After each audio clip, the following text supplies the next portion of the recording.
Hello, listeners and viewers of the Year Is podcast. We have Patreon exclusive episodes available. It's about 2.5 hours of extra content every month just for you guys. We've had some great episodes. We do a feature called Your Year Was, where you can write in a story of something that happened to you from a year in your life, and we discuss it in the Year Is fashion, and you get to be a part of history. Also, we are doing the Edinburgh Fringe, aren't we, Bobby? We are doing live shows. The Year Is live for the first time in front of audiences. You can come see us. Get your tickets. Go to our Instagram at The Year Is Pod. There's a link there, and you can get tickets to come see us. We're doing the last week of the Edinburgh Festival, 5 days straight, which is crazy. We're doing 5 back-to-back podcasts. Come see our solo shows. You know, it's on our social media. So come to our solo shows. We're in Edinburgh for the whole month of August. Thank you, and enjoy the episode.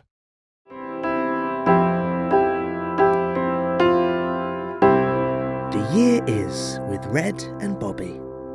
Welcome to the Year Is podcast, the podcast where every episode, me, comedian Bobby Mair, and my co-host, Red Richardson. we travel back to a year in history. We talk about the weirdest, the most interesting, and the most fucked up things from that year. But first, our producer Jody, Red, and me, we're back together. For the first time in weeks. Yeah. So I was away. I went to Canada. Mm-hmm. How was Canada? Good question. How was Canada? I don't think I've asked you yet. Well, that's what I do now. I think in our friendship, rather than waiting for you to ask how my life is, Yeah. I'm just gonna do your part in Well, the I'll friendship. forget if you don't. So. Yeah. You'll talk about you and what you've been up to, and then I have to say, how am I? Good question, Red. I'm doing okay. I've never been to Canada. There, And I've been again, to you quite made a it lot of about places. yourself quite quickly. There we go. I didn't even say anything about Canada. It just came back to I've never been to Canada. Well, someone on the review comment said Red has an uncanny ability to make it about himself all the time. Yeah. Which I don't think I do that. And since I was a young boy, I never felt that I was the sort of person to make it about myself.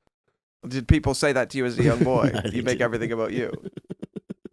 So how was it? Good time? Yeah, I mean, I enjoyed it. See any bears? Well, interestingly, so before I left, I remember you said to me, "Oh, are you going to see bears when you're there?" And I was like, "That's insane, Red. There's no bears where I grew up. They're farther north." However, have you heard of climate change? Yeah. So if you're not familiar with climate change, it's the changing of the climate. Yeah. Some people think it's man-made. Some people don't. Mm-hmm. So because of climate change, Yeah. bears are now where I live. Really? Yes. Just wandering the streets? Well, not wandering the streets. I think they live in tight collections of trees, generally called woods. Okay, yeah. So that's a bear habitat, is woods. Yeah. But people have seen some bears. They're seeing them. I watched a show called Grizzly Man the other day, documentary. Have you seen that? Grizzly Man. Yeah. I would guess that it's about grizzly bears. It's about a man who lives with the bears. Jody, you might realise this. He is exactly like Bobby. He is, yeah. Yeah. Bobby's less enthusiastic. Yeah, he's like a happier Bobby. But he goes out and lives with all the grizzly bears, and he's got weird names for them. And he's like, "Hello, how are you today?" And then he gets eaten. Well, now I'm not going to watch that documentary. You ruined it. Thank you, Red. Oh, hey, welcome to the spoiler alert. They tell you like 5 minutes in, but there's a bit because he records everything. There's a bit where Werner Herzog, the documentary maker, listens to his killing on tape because his friend's got the tape, and she's like, "I could never listen to it." So he gives it to Werner, and he listens, and his face is just like, "Oh." And then he hands the tape back to him and goes, "Never, ever listen to this." It's horrible. But I'll exploit it for my documentary. Yeah. Well, you know, someone's It's just telling the story of a man Mhm. who loved bears. Yeah. So, yeah, I didn't see any bears, but there are bears. No, there are bears. That's good. That's good. And Jody is back from America. He went on his own, which is weird, but he had a good time. There's a certain kind of person that goes on vacation alone, and I always find it odd, and Jody's one of those people. Well, I think it's good that Jody goes to America and not like Indonesia on his own. Jody went to Indonesia on his own. Yeah. How was it, Jody? Oh, good. Yeah, okay. Yeah, it's good. How was it, Jody? Yeah, it was good. I saw Wales and I saw a lot of American people and I saw lots of, significant buildings. What buildings? And What was your favourite building? I went up the World Observatory Tower, which Never is heard of it. amazing. It's the building they replaced the World Trade Center with. I thought it was just Ground Zero now. No, they've commercialized it and they've I wouldn't put want a to work mall in there. the replacement. I would not go in the replacement World Trade Center building because what if somebody does it again? You'd be like, okay, fool me once. Yeah. Shame on you. Fool me twice. Well, fool me 3 times. Fool me 3 Fucking times. hell. This is my fault now. I shouldn't have been in this building. It's where planes That fly. would be very Jody to get stuck in that, and then we'd have to find a new producer. I actually have figured out how to use the equipment. I was telling Jody. Oh, really? Not to say we're replacing Jody. I'm not saying I could do it well. Not to his level It's of like Breaking expertise. Bad when they're trying to learn the secret ingredient to meth. So they can kill this is- Jody. Well, it's like in whatever season is where Jesse learns to make. Jesse now knows how to do it without Walt. Mm-hmm. I'm now Jesse. Yeah. Does he do it the full percentage that Yeah. Walt can do it? Jesse Okay, then. can. Jesse knows how to cook. Mm. But he gets kind of kidnapped and tied up and chained up. And to it as forced to well. produce. That is Yeah. the issue. What if I now espouse in this podcast? I know how to produce podcasts. And then, last week we talk about El Chapo. Then El Chapo decides he wants to make a podcast. He hears we're talking about him. He hears I can produce. He kidnaps me. He'd make a brilliant podcast. I'd say, listen, I might know how to do this, but there's a guy you want to kidnap, Jody. It's funny that all the people who would make great podcasts can't. Do you know what I mean? Like everyone who's kind of like every person that has a podcast, I feel like we've missed the gold rush and we're stood there with some shovels. And every sort of pointless celebrity has a podcast, whereas El Chapo would be a great one. George Bush Sr., Dark Secrets of the Pentagon podcast. Do you know what I mean? Yeah. Anyone with something interesting to say can't legally say it. Yeah. I met a guy once at a comedy club, and he had a dog, like one of those service dogs with him, because he said he had PTSD. And I said, oh, what's going on? And he was like, I was in the military. And then I was like, okay. And then he was like, yeah. He was American, and he's like, the day I arrived in this country, they gave me a British passport. And been here ever since. And he was clearly like a spy. Mm-hmm. But some shit had went down. And so you had a dog for And it. he was riddled with PTSD. What does the dog do? If he has a PTSD flashback and starts freaking out, the dog jumps on him and calms him down. That sounds like the least calming thing possible. Well, for him, it's calming. Yeah, it's not okay. calming for you because you hate dogs. Okay. Yeah, that's like if someone had a pet snake and they Yeah. played with their snake to calm down, and then you're like, that's not relaxing. No, it doesn't. But if you love snakes, it is. It doesn't seems the It won't opposite. surprise you to learn that I had a pet snake when I Yeah, was a boy. you do seem like It wouldn't a pet surprise snake. me to learn that the RSPCA took your snake away because of complaints about how Yeah. you're treating the snake. Jody's special trick, he can put it in his bum and it comes out of his mouth. yeah. He trained the snake to wrap around his cock and slowly choke it. Oh, you ruined my surprise for the Patreon episode. Yeah. I had a very... Just feeding it dead mice while it chokes his erect penis. Good boy, good snake. Now peel your skin off and I'll eat it. Yeah, we did feed it dead mice.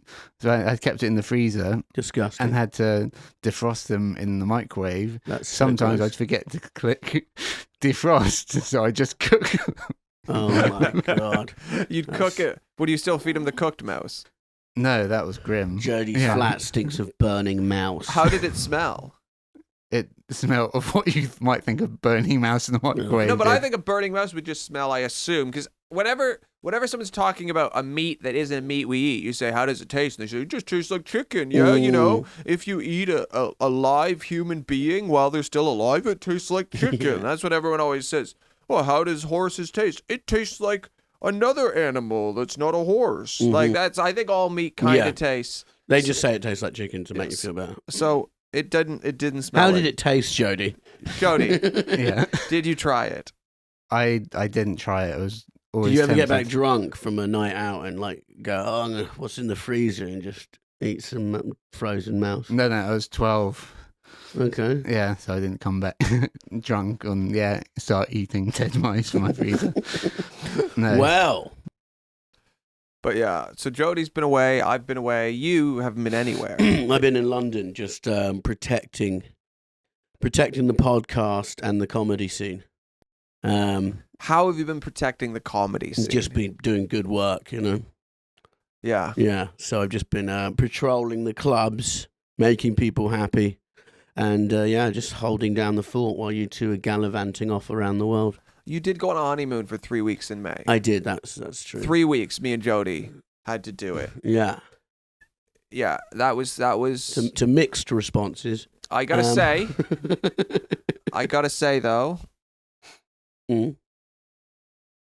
It's nice to have you back. Yeah, we're all back in the same room. So last Friday I did Top Secret Comedy Club, great club. Then I went and met my mate who's just come back from a visit from America, and he's gone now. But we were in a pub and he was really hungry, so he said to the pub, "Can I order a pizza to this pub?" And he ordered a pizza, or 2 pizzas. Went outside for like 10 minutes when the guy was meant to be outside. Came back in and was like, "I've just been attacked by this guy with the pizzas." So Okay. he went outside, and what it transpired was that he'd gone up to a random Italian man who was walking home with 2 pizzas and gone, "Oh, thanks a lot." Grabbed the pizza boxes off him. This guy was like, "What the fuck are you doing?" He's like, "They're my pizzas." And he's like, "Don't fucking stereotype me, you piece of shit." Throttled my friend. Like, holding the pizzas. What do you say throttled? How Grabbed him by the neck and squeezed his Just neck. choked him. Yeah. And then this bouncer was like, said to my mate, "Just because you're a white man doesn't mean every Italian guy works for you." And then he came inside, went on Deliveroo, messaged the actual driver saying, "Thanks for attacking me, you piece of shit." And so that guy then went, "What are you talking about?" I said, "You know what I'm talking about. You just throttled me." And the guy's like, "Well, I'm not coming now." So he didn't get any pizzas. And then we went back to my mate's house. Did he feel stupid afterwards? He was quite drunk, so he just kept repeating that he was in the right. Went back to my mate's house. His girlfriend, to shut him up, ordered like 6 pizzas. He was outside still fuming, looking for pizza, so he ordered 4 without knowing. And suddenly there was just 10 boxes of pizza for 4 people. Your friend could not have been more wrong in that situation.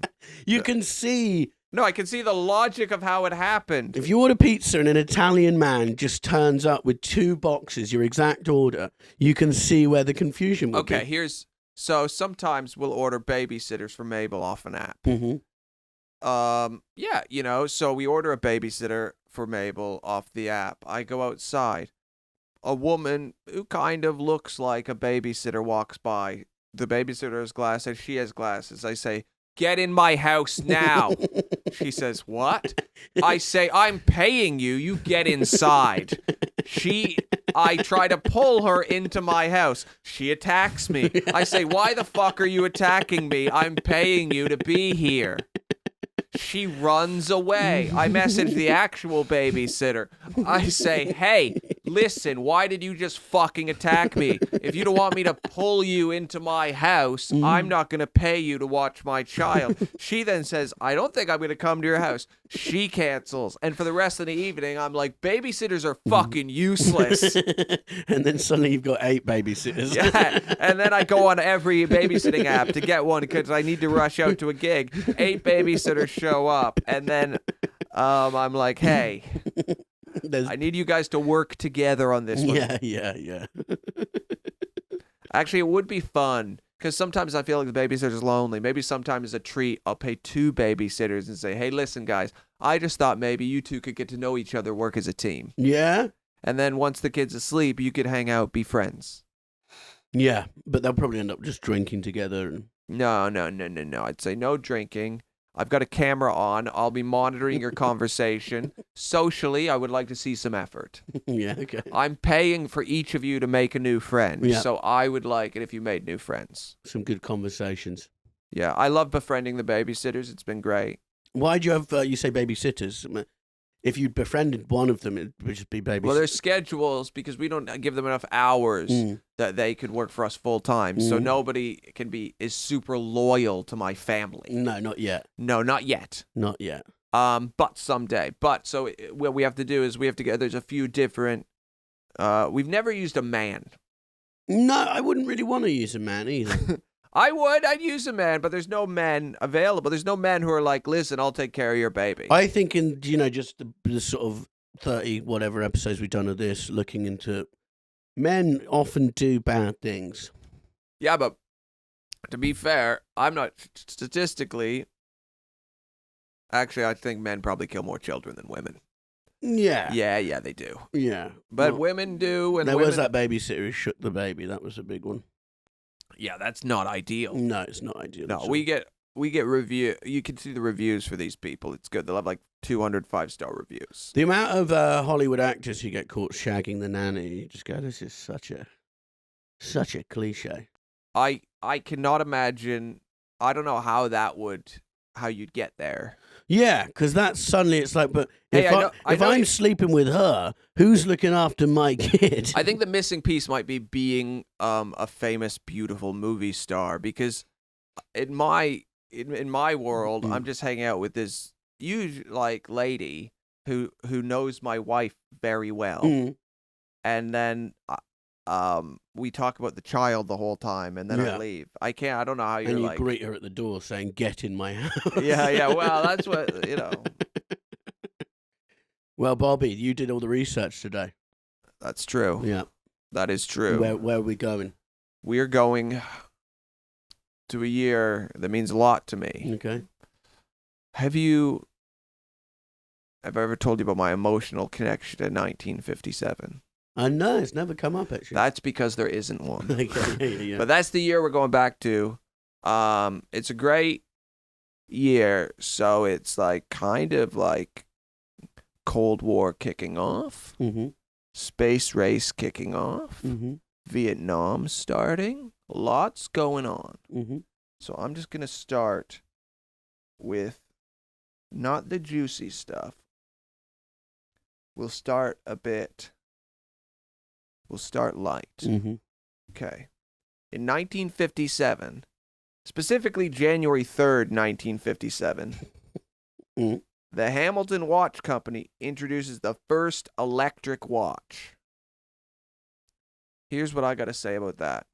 Why the fuck are you introducing an electric watch, which is a crazy cool invention, 8 days after Christmas? Yeah, that's right. If you're ever gonna sell a novelty watch as a thing, it's clearly a Christmas present. The marketing company at the Hamilton Watch Company should have been fired on January 4th. They're like, when should we release? I think January 3rd. Yeah. You know how everyone spends their money at Christmas. Yeah. And then Boxing Day. And then New Year's Eve. And by about January 3rd, they're broke. And they have no expendable income. And they're really looking down the barrel of a cold, dark winter. What if in that moment we tried to sell them a luxury watch? Yeah. But also, they've now got to wait 11 months pretty much. Yeah. So they probably all slept in the warehouse, just sleeping on boxes of electric watches. Going, don't worry, guys. I mean, I'm sure it was, I don't know the price of the first electric watch. But I'm going to guess it was a lot. Because that's Yes, a new cool gadget. Yeah. But that's insane. That doesn't make much sense, no. I don't even wear it. Do you wear a watch? I did, and it stopped working. But in general, are you a watch wearer? Yeah, I would. I like them, but mine stopped working, so I just stopped wearing it. But it's a kind of an all right, nice accessory. I don't like having things on my wrist or my hands. That's so why that's why I don't ring. wear a wedding ring, and that's why I don't wear a watch. Did Harriet want you to wear a wedding ring? She knew I don't like jewelry. Okay. So... Not a little earring. I think you could suit an earring. Listen, I'm not going to wear an earring either. Okay. I mean... You have a tattoo? Well, she tattooed her name onto my leg. Yeah, but that was for a TV show. You wouldn't have done That was for a TV show. Although I feel like that is my wedding ring. Yeah, that's more than enough. Imagine trying to cheat on your wife, and then Her face is on your leg. her face is on your leg with her name, and then who's Harriet? I mean, the best lie you could tell is that's my daughter, Mhm. and then because it looks like a child's drawing. Yeah, actually, yeah, 'cause Harriet's a terrible artist. And then they say, "Who's your daughter with?" And I'd have to say, "Oh, my wife is deceased." People get so many tattoos of like like Pete Davidson has just gotten like 4 tattoos of Kim Kardashian. It's like, she's been divorced 3 times. Like, this might not be forever, buddy. Yeah. Well, when you're Pete Davidson, your dad died on 9/11. I guess like anything, nothing is forever. No, that's true. We need to get Jody to get a year is tattoo. Should we do that in Edinburgh? Would you be up for that, Jody? Just on the cheek. Harriet has to draw it. Oh. Yeah. Would you do that? No. Oh, for fuck. What if, Jody, what if we say if we get to a certain number of patrons, then you'll get a year is tattoo? Oh, that's it. Do I get to pick the number? Yeah, go on then. Nothing ridiculous. Like, go on. 50. We've already got. Oh, we're 6 away from that. We're close. No, we got way more than that. I What? just completely exposed us. Sorry. Okay. I'll take that again. 50,000. Oh, that's No, too not much. 50,000, We're Jody. not I'm Jeff talking like, Bezos, Jody. Jody, we're getting the patrons started. Do you think if we got 50,000 patrons, I'd still talk to you? I'm joking. 200? What about 200? What about 200? We're trying to kick this off. Yeah, okay then. Yeah, Yeah. So you're hearing this now. We'll film it for the Patreon. Jody will get the year is on his back. No, Jody, you can pick the part You can of your pick body where you it want. is. Where But do it you can't want be it? the sole of your feet. Can I have it on my thyroid? You don't have a there thyroid. you go. See, there's always a loophole. The with sad you. part with Jody is he doesn't realize that a thyroid, he thinks the thyroid is a part of the body, like we have a tail or something, and that's where our thyroid is, just because he doesn't have one. It's like, there's some, like the human brain, like maybe there's parts of the universe, like we can't even conceive of, Mhm. And in that same vein, Jody can't conceive of what a thyroid actually is. So it's like being blind. You don't know what it would be like. So to see. Jody, so if we get to 200 patrons, Jody's going to get a tattoo of the year is. Okay. On Well, my you- thyroid. I'm evading this. I'm No. not a team player. He's not a Jody. team player at all. Team player would have Okay. gone away for 3 weeks. If we get to 500 patrons, I will get a year is tattoo. Okay. That's it. That's it. That's what you. Well, keep pushing it, listeners, so we can get a nice tattoo for If Bobby. we get to 500 patrons, I will get a year is tattoo over top of my Harriet tattoo, Okay. which means the podcast is now more important than my wife. Yeah. and Symbolically. So it should be. I'd die for this podcast. I wouldn't do that. I wouldn't die. Well, you'd take a punch. I'd take a punch, not a bullet. No, yeah. Yeah. What's the scenario where I'm taking a punch for a podcast? Where someone comes up and goes, I'm going to fucking hit you if you don't stop your podcast. I feel like in that scenario, I've probably done something wrong on the podcast. Yeah. I'm going to hit you if you don't stop libeling me on your podcast. I'd be like, I see where you're coming from. Yeah. Makes sense. Jody's thyroid. Jody's thyroid is speaking to me. It attacks you. Yeah. I live a nice life. Yes, we are amicably divorced, me and Jody, but you stop disparaging me. I always find watches, you see, like when like the expensive watches, they always look terrible. Like when like Conor McGregor's got this watch and it's like diamond encrusted. It just looks like a pain to carry around. And also, you're basically like walking around with a mortgage. So Oh, man. the cost of someone's house on your arm.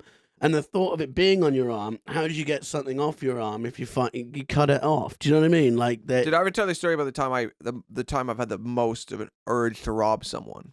No. I was in a Nando's with another comic, and this guy sitting beside us, and he was a young dude, maybe like 18, 19, some big watches on him, and he just wanted to brag about his watches. And he just starts telling us how much they cost. He's like, this one cost 12 grand. This one cost 8 grand. I made some good money, doing what I do. I think he was like dealing a bit of drugs. But he wasn't like at the top of the chain. But he was way too just wanted to brag. So he's just bragging to us about pretty much how he has 20,000 pounds on his wrists. The thing is, this guy is going to go tell other people, and it's not going to go well. No, of course not. And I've never, when he left that Nando's, I've never had a stronger urge to follow someone down an alley and punch them in the back of the head and steal their watch. Yeah. Because it's like someone's going to take it. Why shouldn't it be me? Yeah, it's sort of like when Kim Kardashian got robbed, and they're like, they stole jewelry worth $3 million or something. And you're like, well, boo-hoo, you shouldn't have that much. Well, the only thing about it's never, there's so many people in the world that you want to get, that you'd be happy if they robbed Kim Kardashian. Mm-hmm. But that's never the people doing the robbing. No. You know what I mean? It's some fucking psycho Of course. in a balaclava. It's never like, listen, I lost my job at Amazon 8 months ago, and things have been really hard for me and my family. My wife has diabetes, and my kid has cerebral palsy. So I decided to put on a balaclava and rob Kim Kardashian at knife point. Like, that's never... It's always just some psycho, so you can't really root for them. But yeah, of course... I usually do. They haven't recovered them, have they? No, but I don't think for those people, it's not the financial thing. It's the fear. And I on a human level, I've never had my house broken into, but I think once you have the feeling of like someone has broken into my house, you're not comfortable at home anymore. So you're just always afraid in your own house. Yeah, she does have like 20 security now, though. Yeah, but because she has to feel safe in her own, now you can't even be in your living room on your own without a guy outside your window on a walkie-talkie to feel safe. And that is what I do empathize with people who have a lot of money, because that sucks. And you can never get that back, really. Would you, I wonder if Kanye had been there, what would have happened? Because he looks like the sort of guy who would start, like, she'd be protect her and she'd go, this is great. And then he'd start stabbing them and it wouldn't stop for like an hour. And she'd go, actually, I think I'm going to divorce you. I think here's what would happen is Kanye West would be hanging out with Kim Kardashian and their, I believe, 4 children. And a burglar would enter the house. And Kim Kardashian would turn to see what was happening. And when she turned back, Kanye West would have locked himself alone in the safe room. Yeah. I went to the safe room. I need to protect myself. I'm a great musician. However he talks, he would justify his behavior. I had my lyric book on me, and I couldn't risk that. He would lock his children and wife at the time outside of the safe room to fight the burglars. He can have more kids and more wives. That would be that would be his MO. Fair enough. Have you ever been burglarized? Yeah, loads. Burglarized? Burglarized loads. Burglarized? When I was young, we used to get burgled all the time. Really? All the time. I remember coming down and in the morning, and they'd like stacked like tapes and tapes of like cassettes on our kitchen table, because obviously they're moving stuff quietly. And it was like, oh, fuck. Like they do it when you're asleep. Yeah, they come in. We got burgled loads. That's such a hidden... I think that's a dying art, though, now. I don't think people do it as much. Remember when people used to get robbed, like they go, don't wear your iPhone headphones like on the train? Well, back then, there weren't cell phones, so nobody's walking... Now, stealing a phone is so much... No, but stealing a phone is good. Stealing now... If I was walking down the street and I'm holding a new iPhone, well, I just have 700 pounds in my hand. So that's easy. You get 700 pounds from taking that. Breaking to someone's house. Okay, well, if they've taken their laptop with them when they left, what is there to steal, really? What do you do? Carry their couch out? Yeah. You know what I mean? Like, unless it's... That's why you only robbing the super rich really makes sense, because they'll have jewelry. And didn't they stop because people doing it on the phones? On the bikes, grabbing the phones. You seen that? They're still doing that. Yeah. But there was a law, and I think because there was a video of police ramming people, but there was a law where you couldn't ram them, so you had to just follow and pursue. Have they changed and I think it? they changed it because there was a thing on YouTube of police, and it is quite fun to watch. Police just going up behind a scooter and just go, boom. Here's the thing. Again, like your pizza friend, what if you get the wrong guy? Of course. I would get the wrong guy. You're a flustered You pull cop. their helmet on and go, oh, it's Greta, for fuck's sake. I know it's a Deliveroo driver. Yeah, It's a yeah. Deliveroo Yeah. driver. It's the opposite. And you just ram this Yeah, guy and then yeah. the pizza and the guy go flying. And like, yeah, I think it's quite a skill to drive up alongside someone, grab their phone. Well, yeah, it's a skill, but Mm. yeah, I don't think it'd be hard. I know a lady. Stop, grab. I know a lady last week. She was walking down the street. Some guy went to snatch her phone, and she fought back a bit. And they grabbed her by the hair and smacked her in the face. Oh Jesus, Yeah, that's horrible. really hard too. Yeah, it's It's a cold world out there. it is. Yeah. But I've never been mugged. Nobody looks at me and assumes I have anything. No, Rosie got mugged when we first moved to Camberwell. She got her phone swiped walking down the street. I don't get robbed. Wait, you got to tell the details of that story because that story's great. What, when she was like, So you came home. Yeah. And what was happening when you came home? Rosie had gotten her phone robbed. Okay, I'll tell the story. Okay. You came home. Rosie was sobbing. Yeah. And you said, "What's wrong?" And you said, and she was like, "I got mugged." And then Mm-hmm. you're like, "Oh my God!" But she was crying, but she felt bad for the mugger. She said, what sort of position are they in their life where they have to do this? What sort of horrible things have happened to them? So she had sympathy for the mugger. Yeah, but she was crying I out know. of pain for them. Yeah, I know. And It's their ridiculous. life. I would be fuming. I would have voted so far right that night. Yeah. I go, I want a police state. Also, like, I do think there's this myth Mm. that, like, everyone who commits a crime, Mm. it's because of their horrible life. Yeah. And, like, yeah, sometimes that's true. And, like, definitely socioeconomic factors play into criminality. And also, the police look to see what crimes poor people are committing. Mhm. They don't really look to see what crimes rich people are committing. No, if you're you like know? in Northern Rock or Enron, just get to Yeah. So it's a blue collar crime Mhm. is a lot more prosecuted than white collar. Well, crime. it's like the PPE and lockdown. They spent like whatever billion on it, and you're like, yeah. what? It makes me never want to pay taxes again. No, it makes me want to join the bloody. I will not. club. What is it? Tax avoid. There's tax avoidance and tax Tax evasion. evasion. Evasion's illegal. Yeah, avoidance. Mm. I'll avoid. Well, that's just a nice man in Guernsey or whatever, just looking after your money. I don't see what's wrong with that. You have to have quiet. I think you have to have a bit more money than we have. Oh to make yeah, it we'd worthwhile. save fuck all. I think you need to get a few million. We need to get more Patreons, and then we can really start ramping up the tax avoidance. Like I love watching golf. Mm. And what's crazy is like every year there's always tournaments where Rolex is sponsoring the tournament. And it's like, I don't understand who's buying Rolexes. Like, how are you still a company? Who? Well, anyone who has a bit of money, that's the go-to money watch, Yeah.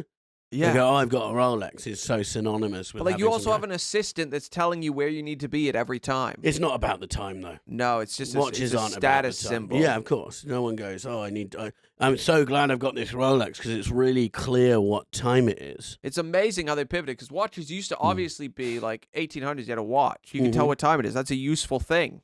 Mm-hmm.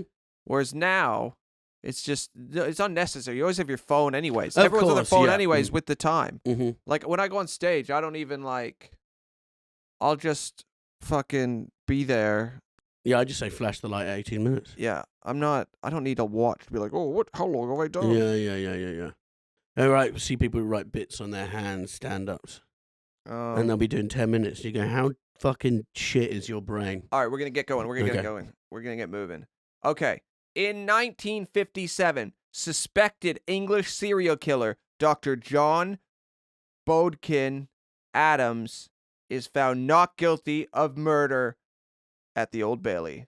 This story is fucking great. Okay. I think this is have you ever heard of this? Never. Jody, have you ever heard of this? No. This is a forgotten, incredible story that I'm writing the movie of. Okay. This guy, Mm. okay, John Bodkin Adams was a British general practitioner, so he's a GP, Yeah. convicted fraudster, and suspected serial killer. Okay? Quite the CV. Between 1946 and 1956, 163 of his patients died while in comas. Mm. In addition, 132 out of 310 patients had left Adams money or items in their wills. I don't know anyone. I've never met one person who's been in a coma. Like, I literally don't, like, we comas are like a great literary device or narrative device in television and film, but it's quite rare for someone to go into a coma. Yeah. And I also don't know anyone ever who has left their doctor money. No. So this guy clearly killed a lot of people. Yeah. And he did a lot of holding hands with pen in hand and going. And what I want to make clear before I get started is he died in his bed a free man because they couldn't pin it on him. with all the money. Well, I don't know. I don't know who if he died. left his money to. We'll get there. We'll get there. He was from Ireland. Mm-hmm. His father was a watchmaker, which we've established is kind of a con artist. You know? Mm-hmm. Passion, interest in cars. Okay, that's not interesting. Here's what's interesting. Yep. They realized all of this guy's patients are dying, and he's leaving them money, right? How would you do it? Because if the police are investigating, you could do an undercover guy who pretends to be ill and a millionaire and goes in and just sees what happens, you know? It was all like after the fact, so this person's dead. Yeah. And they have morphine in their system. So that's the thing. They'd always have a lot of morphine in their system, and then they have to try to determine, did he give this ill person who had written him into their will too much morphine, or was it the right amount of morphine? And heroin. They gave people heroin then, too, which sounds sweet. So I'll read you one case study from the many cases where they tried to get him, and they never got him. So this is one of his patients was Edith Alice Morell. Morell was a wealthy widow who suffered a stroke while visiting her son. She was partially paralyzed and admitted to a hospital near Chester, where she received morphine injections for 9 days. Cullen suggests that Adams, supposedly her usual doctor, arrived there on the 26th of June, the day before she was first prescribed morphine for the pain. So he got there and he was like, "You're going to need some morphine, I think." Yeah, and to rewrite your will. Yeah. However, she wasn't expected to live for more than 6 months, but survived her stroke for over 2 years, suffering also from arthritis. Between July 1948 and August 1950, she received routine evening injections of morphine and heroin, and her condition was stable. But from then, as her condition deteriorated, the dosages increased. An expert witness for the prosecution claimed that Mrs. Morell would have been addicted, but the only apparent symptoms of this were attributed by the defense's expert to a second stroke. Okay, she left in a state of 157,000 pounds, which in 1957, a lot of money. Also has weirdly has the word year 1957 in it. Okay. Oh no, it doesn't. It was missing the 9. I was wrong. And made 8 cash bequests of between 300 pounds and 1,000 pounds.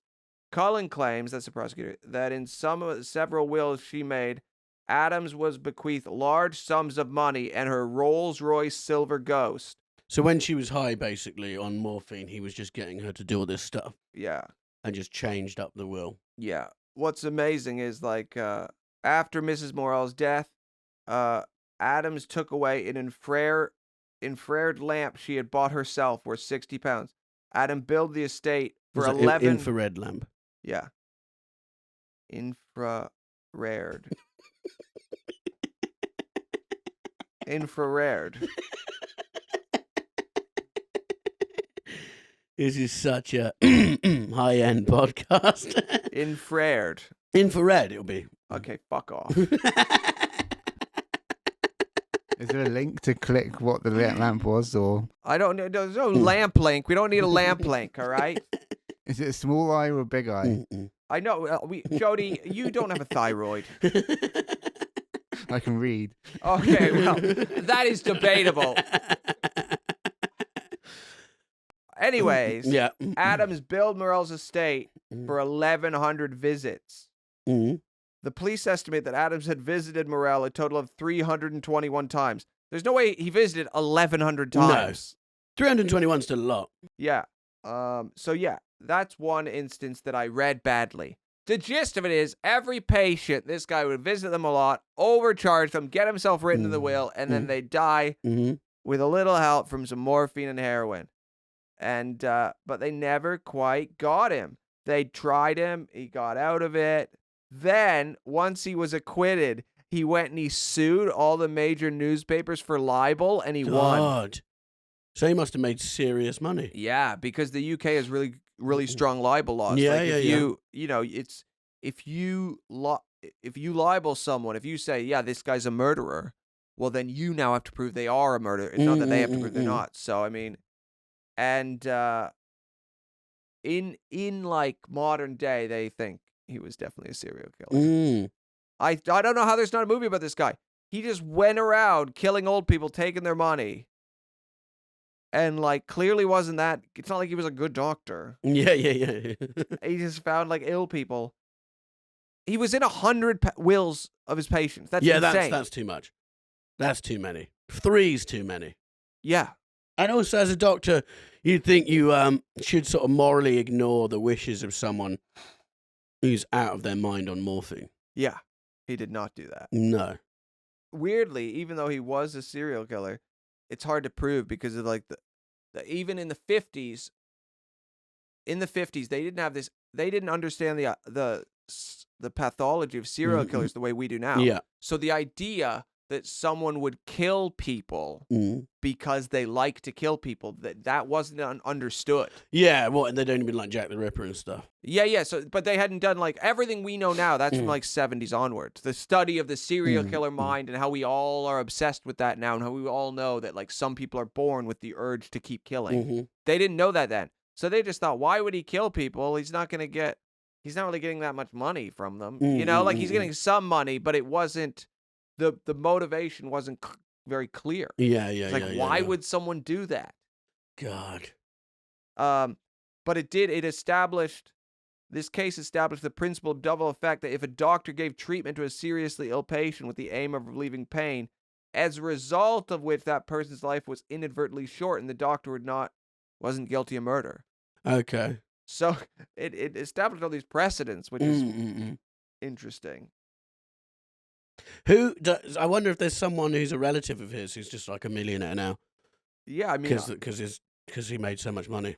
He's got like a flat in Chelsea and he eats at Nobu every day. Why did you have so much money? Oh, my granddad was a serial killer doctor who never got found out. Yeah. People did speculate. Like in 1983, this guy, Rodney Hallworth and Mark Williams, they thought Adams was a serial killer and probably schizophrenic. In the opinion of many experts, Adams died an unconvicted mass murderer. Percy Hawkins, writing in 1984, was the opposite opinion. Adams was not guilty, but merely naive. And some other word I can't read. Well, what's it? Spell it. Can you spell it for us? Avaricious. Of avaricious? Yeah, do you know what that means? Yeah. What does it mean then? You fucking it's genius. When you have an obsession with aviator sunglasses. You don't know fucking anything. Yeah, I think naive is the wrong word because I think after like 3, you stop being naive and actually it's like, no, this is not naive at all. You're just killing people. This is weird. So in 1985, Sir Patrick Delvin, the judge, stated that Adams may have been a mercenary mercy killer, but though compassionate, he was at the same time greedy and prepared to sell death. He did not think of himself as a murderer, but a dispenser of death. Well, I mean, yeah. I think like some serial killers don't necessarily even like understand what death is. Yeah, They're just like, oh, she got sad and then it was over. like I am no so murderer. just because he doesn't think of himself as a murderer doesn't mean he's not a murderer. Yeah. Yeah. But it's incredible. I don't know how there hasn't been a movie about this guy. No, we should make one. Because it is the classic story of somebody does wrong and gets away with it. And that's really what the world is built upon. People not getting their comeuppance. People doing something wrong and that being just how they live. And their victims suffering and it being okay. That's the way the world goes round, you know? Sad but true.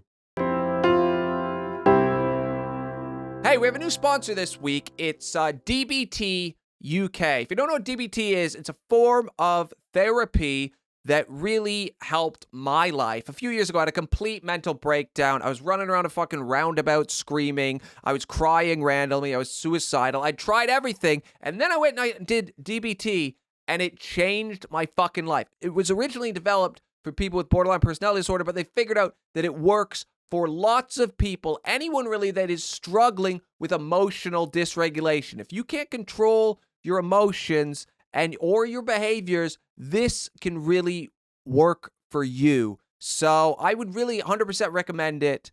Like if you want to just message me and ask if you're going through something, message me and I can tell you how it worked for me. If you want to just email them, then email info@dbt-uk.co.uk. And if you mention the promo code YEARIS, you will get half off on your initial assessment. It's a really worthwhile form of therapy that I cannot recommend enough. All right, we're going to get powering through this. In 1957, this is a sad story. The Soviet Union launched Sputnik 2 with the first animal to orbit the Earth on board. Mm-hmm. A dog named Laika. So they launched a dog into space. Yeah. To see, because at the time they didn't even know if like humans could survive in space. Mm-hmm. So the Russians like went and collected all these street dogs. Then they put them in cages. Then every day they'd put them in smaller and smaller and smaller cages and see which dog reacted the best, and they'd freak the fuck out. Then this dog Laika, just a random street dog. And they launched her into space. And apparently alone. Mm-hmm. One of the scientists, he said a couple days before they launched her into space, he took Laika home for the night and let her kids play with the dog because he thought the dog deserved something nice. Mm-hmm. Yeah. Who knows if that's true? They lied about it too. At the time when it happened and they launched her into space, they said, "Oh yeah, well, she was alive for 5 or 6 days, completed her mission, but then slowly ran out of oxygen." As if she had these great 5 or 6 days in space where she was just like manning the controls and looking around, you know? Yeah. No, that's not what happened. 20 years ago it came out that she died of overheating or suffocation hours into the flight. Fucking hell. Like, you're not meant to leave a dog in a car when you go into a supermarket. What the fuck did they think? And why? Why? Well, because you can't send a person. Yeah, but what's the dog going to feed back? The dog's going to feed back. They didn't even know at the time if, like, no matter what kind of structure you built. So they wanted to see how long the dog would last. They wanted to see, is it even possible for creatures that live on Earth to be alive in space, regardless of if you go up in a ship? They didn't even know if that was possible at the time. Yeah. And this dog, Laika, made that all possible. And they lied to her, the equivalent of she lives on a farm now, you know. Well, the Laika didn't have a family. No. It's not like they said, "Listen, Laika will be back." Laika was a stray dog, stray street dog. Mm-hmm. They killed her. So, yeah. She died so we could all fly. And the first idea was probably let's get a homeless person and someone talk them down from there. Because it was too small. You'd need like a homeless baby. Okay. And I don't know if that That's an orphan. That's not a homeless baby. A homeless baby is an orphan, but homeless baby sounds better. Yeah. What's up with that? Oh, that's a homeless baby shelter. You mean an orphanage? No, it's a homeless baby shelter. That's where all the babies go who haven't made the right choices in their life, and they don't necessarily have a home. Some of them addicted to meth. Some of them moved into prostitution. But listen, they're still people, these homeless babies. Yeah, sure, They stink. They shit all over themselves. What can I say? They're homeless babies. Don't give them any money. Don't give them They'll money. spend it on milk and squidgy toys. Yeah. Oh my God, what's that homeless baby doing? Oh man, playing with a dog toy. Doesn't even know it's for dogs. And so they launch this thing and then they zoom it round and then they get it back down and go. They don't get it back down. Okay, so how do they know the dog died? They got a little thing on the dog. They have like monitoring the. They go, monitoring Laika, are the you dog. there? The camera, I think. I don't know. It's just sad. There's probably an audio. Laika's just crammed in this little space going. Yeah, and there'll be then like a dead. Grizzly Man audio that's something to listen to. Makes me wish I named Sonny Laika. Why? Because in that dog's honor, that dog is the bravest dog whoever has been. Can we send Sonny into space for an experiment? Sonny would be horrible. We'd bark. Yeah, but you're on his own. No, we're not getting rid of Sonny. No, what would the experiment be? Just see how long it takes. For Sonny to die. You want to kill Sonny. No, it's for science. You want to kill Sonny. I'm trying to make the world a better place for you and your family. You're not killing Sonny. By the way, the experiment is how much better is it if he's not here? You brushed your head a while ago with your hand, and your hair looks stupid now. Just letting you know. How does it know? Yeah, it's better. I just wanted you to feel in a moment of uncomfortable, like the way you made me feel when you suggested murdering my dog.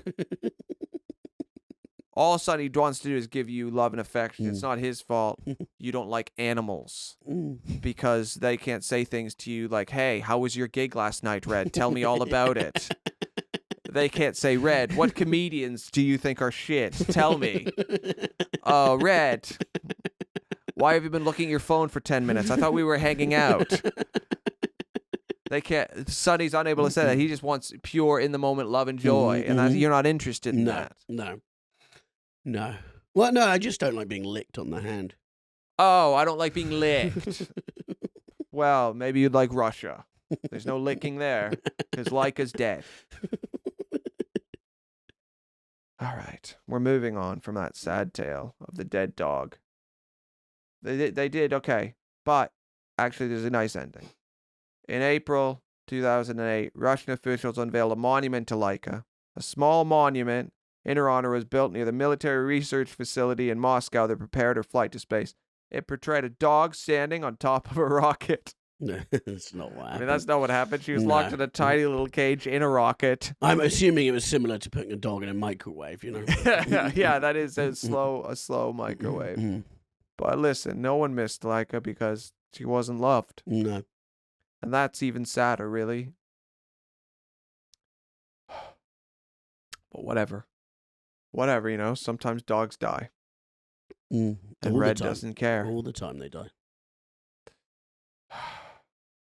There's a lot more, but we're tight for time. I'll say this. In 1957, Dwight D Eisenhower was sworn in for a second term as President of the United States.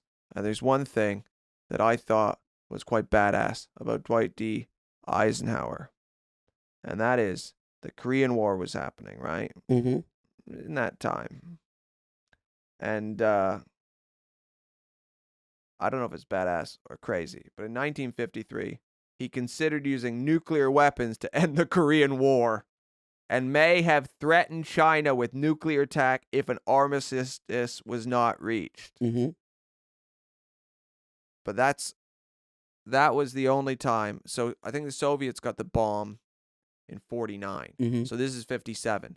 China doesn't have a bomb. So he literally is like, hey, if this war doesn't end, I'm going to fucking nuke you. And then China's like, yeah, all right, we'll end the war.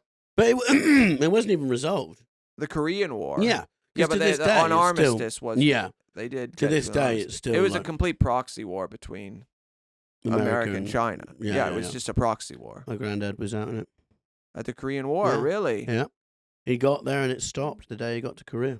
That is great timing. I know. Yeah. He told us when we were kids that it was because they saw him and he'd arrived and so they stopped the war.